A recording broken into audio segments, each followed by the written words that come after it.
안녕하세요, 눈팽입니다. 제가 유튜브 방송을 시작하고 난 다음에 제 친구들 혹은 지인들한테 어떤 컨텐츠가 필요할지에 대해서 많이 물어보고 있는데요. 그렇게 물어봤을 때 항상 많이 나오는 대답 중에 하나가 바로 실업급여입니다. 논팽이 컨시어지를 통해서도 실업급여와 관련된 질문들을 상당히 많이 보내주시고 있는데요. 그래서 실업급여에 대한 여러분들의 궁금증을 모두 풀어드리기 위해 실업급여에 대한 모든 것을 알려드리는 영상을 시리즈로 준비하였습니다. 이번 영상 실업급여의 모든 것 첫 번째 영상은 바로 실업급여의 종류에 관한 영상입니다. 실업급여는 크게 구직급여와 취업촉진수당으로 나뉘는데요. 여러분들이 흔히들 알고 계시는 실업급여의 진짜 이름은 구직급여인데요. 이 구직급여 외에도 연장급여, 상병급여 같은 또 다른 실업급여의 종류들도 있고요. 취업촉진수당에는 조기 재취업수당, 직업능력개발수당, 광역구직활동비, 그리고 이주비와 같은 다양한 종류의 실업급여가 존재합니다. 그러니까 제가 방금 말씀드린 이런 모든 종류의 수당들을 아울러서 전부 다를 부르는 말이 실업급여인 것이죠. 그래서 이번 영상 어떠한 경우에 어떠한 실업급여를 받을 수 있는지에 대해서 알려드릴 테니까 영상 끝까지 꼭 시청해 주시기 바랍니다. 자, 그럼 오늘 영상 시작합니다. 여러분들이 실업급여라고 부르는 것의 진짜 이름은 구직급여입니다. 여러분들이 실업상태에 있는 동안에 구직활동을 하는 동안 국가에서 여러분들의 생활 안정을 위해서 지급하는 급여입니다. 그래서 구직급여를 받기 위해서는 재취업을 위한 노력을 적극적으로 하여야 합니다. 이러한 적극적인 노력을 하는 것을 실업의 인정이라고 하는데요. 예컨대 기업의 면접을 보러 간다든지 구직 박람회에 참석을 한다든지 직업 능력 개발 훈련에 참여를 한다든지 그러한 정부에서 인정하는 적극적인 활동들을 하고 그 내용들을 반드시 고용센터에 신고를 해야지 실업 상태에 있다는 것을 인정을 받을 수 있습니다. 구직급여는 고용보험 가입기관과 나이에 따라서 최소 120일에서 최장 270일까지 받을 수 있습니다. 같이 보여드리는 표 참고하시면 될 것 같습니다.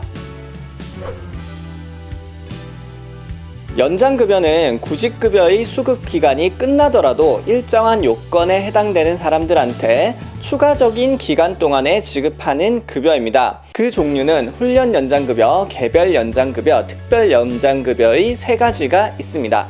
하나하나 설명드릴게요. 첫 번째, 훈련연장급여는 직업능력개발 훈련을 받는 기간이 구직급여를 받는 기간을 초과했을 때 그 초과된 기간에 대해 가지고 지급을 하는 급여입니다. 여기서 한 가지 주의사항은 본인이 내가 이 훈련을 받겠으니 그거에 대해서 연장을 해달라고 해서 되는 게 아니고요. 고용센터에서 어떠한 훈련 프로그램을 이수하도록 지시를 한 경우 그 경우에 대해서만 인정이 되고요. 최대 연장 기간은 2년까지 인정이 됩니다. 개별 연장급여는 취업이 특히 곤란하고 생활이 어려운 경우에 최대 60일까지 추가로 지급하는 급여인데요. 직업 소개에 3번 이상 응했는데도 취업이 되지 않은 사람 중에서 연소자나 고령자, 장애인, 환자, 소득 없는 배우자, 대학원에 재학 중인 사람 등과 같은 부양가족이 있어야 하고 2019년 기준 급여 기초 1액이 74,000원 이하이고 재산세 과세액이 16만원 이하이거나 재산 합계액이 1억 4천 미만인 경우에 개별 연장급여를 받으실 수 있습니다. 특별 연장급여는 실업의 급증 등으로 인해 가지고 취업을 하기 매우 어려운 환경이다라는 것이 인정되는 경우에 고용노동부 장관이 일정한 기간 동안 구직급여의 수급이 종료된 자에 한해 가지고 혜택을 주는 연장급여입니다. 재취업이 굉장히 어렵다는 사실이 객관적인 어떤 정부의 기준에 따라 가지고 판명이 될 때 지급되는 급여이기 때문에 개인이 어떤 노력으로서 받을 수 있는 급여는 아니라는 점 참고하시면 좋을 것 같습니다. 상병급여는 실업신고를 한 이후 질병, 부산, 출산 등으로 인해 가지고 실업의 인정을 받기 어려운 경우에 구직급여를 대신하여서 지급하는 급여입니다. 따라서 구직급여와 금액도 같고 구직급여의 미지급 일수 한도 내에서만 지급이 됩니다. 질병, 부상의 경우에는 그 치료기간까지 그리고 출산의 경우에는 최장 45일까지 상병급여가 지급이 되는데요. 상병이 치유된 이후 증명서를 첨부해서 청구를 하시면은 수당은 마찬가지로 받으실 수 있게 되는 겁니다. 조기 재취업 수당은 구직급여의 수급기간이 많이 남아있는 경우에 취업활동을 적극적으로 하지 않더라도 구직급여가 나오기 때문에 취업을 조금 게을리할 수 있는데요. 그런 것들을 방지하기 위해서 지급하는 급여입니다. 구직급여의 수급기간이 절반이 되기 전이어야 하고요.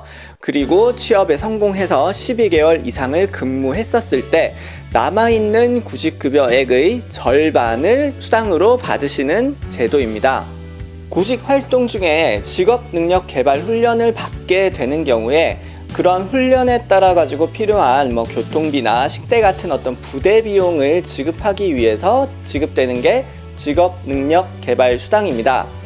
당연히 구직급여는 기본으로 지급이 되고요. 거기서 플러스 알파로 지급이 되는 건데 2018년 고시 기준으로는 1일당 7,530원이 추가로 더 지급이 된다고 합니다. 광역 구직 활동비는 거주지에서 편도로 25km 이상 떨어진 회사에 구직 활동을 위해서 면접을 보러 가거나 하는 경우에 그에 필요한 교통비나 숙박비 등을 보조하기 위해서 지급하는 수당입니다. 고용센터에 비치된 서식에 따라 가지고 신청을 하면은 받으실 수 있기 때문에 사전에 가기 전에 어떤 것들이 필요한지 반드시 알아볼 필요가 있겠죠. 이주비는 구직급여 수급 도중에 취업을 하거나 아니면은 직업능력 개발 훈련을 위해 가지고 이사를 하게 되는 경우에 이를 지원하기 위해서 지급하는 수당입니다. 그 금액은 공무원 이주비 기준으로 지급을 하고 있는데요. 무조건 지원이 되는 것은 아니고 주거 이전의 필요성이 인정이 되어야 합니다. 즉 고용센터 승인이 필요한 것이고요. 취업을 위한 이주의 경우에는 근로계약 기간이 반드시 1년 이상인 경우에만 지원이 된다는 점 참고하시면 좋을 것 같습니다.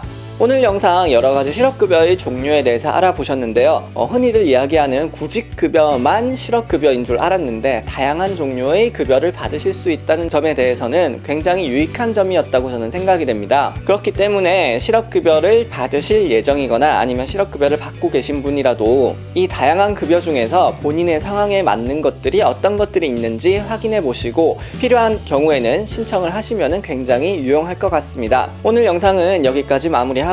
다음 영상에서 실업급여의 모든 것 2탄에 대해서 준비해서 다시 돌아오도록 하겠습니다. 궁금하신 점은 댓글 남겨주시거나 컨시어지 통해서 질문해 주시면 될 것 같습니다. 오늘도 영상 시청해 주셔서 감사합니다. 오늘도 논팽이었습니다.